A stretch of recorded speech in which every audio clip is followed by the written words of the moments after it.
Hey, Ted here. I'm about to take a engine and put it on an engine stand. It's a 5.7 350 Chevy out of a Mercruiser drive. So I've got it up in the air here behind me and I'm going to mount it on an engine stand. But I figured I'd go over the transom assembly and the flywheel house in the back of it. So I'll give you a quick show and tell on that. So where the engine bolts to is the inner transom assembly here. And this engine is just mounted on a makeshift stand. And this is the flywheel housing on the back of the block. So you can see where it sits on the mounted transom assembly through the transom. So engine's out. What we're going to do is we're going to pull this flywheel housing off, and I'll show you that. So here's the engine hanging from the hoist. I've got the flywheel housing bolts, most all of them out but one. But I wanted to show you one thing, and that is before you take this flywheel housing off, you have these. There is a backing plate. And this backing plate goes underneath between the flywheel housing and the backside of the flywheel. So that guards the flywheel from debris getting into it. Now this particular application, you can see where there's a lot of rust here. So this boat was sitting in the water. The boat had a good 6-8 inches of water in it. So up over the starter at one point, probably oil pan corrosion, front end corrosion, maybe even timing cover, but we'll see when we take the flywheel housing off what we got. So there's one on the outside edge, there's one down here, and there's another one, another one, another one, another one. So they're underneath. You've got to take these out, and then that plate comes off, and then we can take the bolts out of the top, the ones over here. And I've got them all out except for one. And let's take that one out and then I'll show you what it looks like. Okay, last bolt's off. Take it, slide it off. It's held in by pins.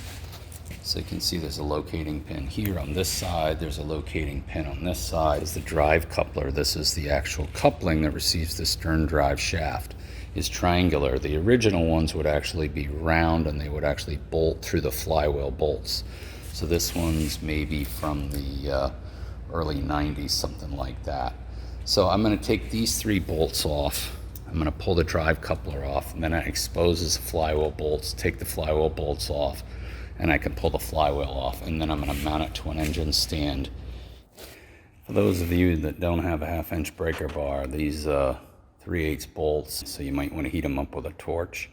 In this case, they're pretty corroded, so I'm just showing an old trick that I use, which is using a 3/4 inch wrench on this is actually a 14 millimeter. It's a little smaller than 9/16 because they're a little corroded. And that gives me a lot of mechanical advantage to get these bolts to come loose. All right, I've got the drive plate off, and now I've got the flywheel bolts, the last of them, coming out, the last 2, and the flywheel is pinned to the crankshaft to it as a locating pin, so it won't fall off easily, but it's heavy, so be careful. These are very specific flywheel bolts, are grade 8 bolts, short shouldered. Usually when I put them back on, if I'm changing a flywheel, I put a dab of blue Loctite on here. I just like to make sure after I torque them, that extra vibration protection. Same thing as the 3 bolts that hold that drive coupling on. I want to make sure it doesn't fall on my foot. Just a couple threads.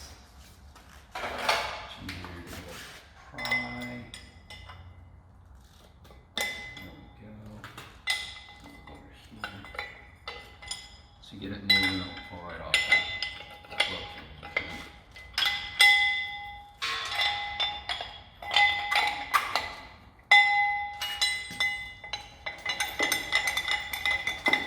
There we go.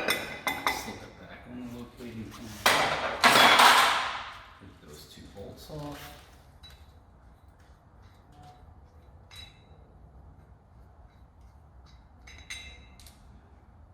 Good. And off it comes. Okay, so here's the back of the engine now, no flywheel on it. We have the rear main seal. It's a 1-piece rear main seal that's attached to these engines, which is really nice. So this is what it looks like after you remove the flywheel housing, the drive plate, and the flywheel. All right.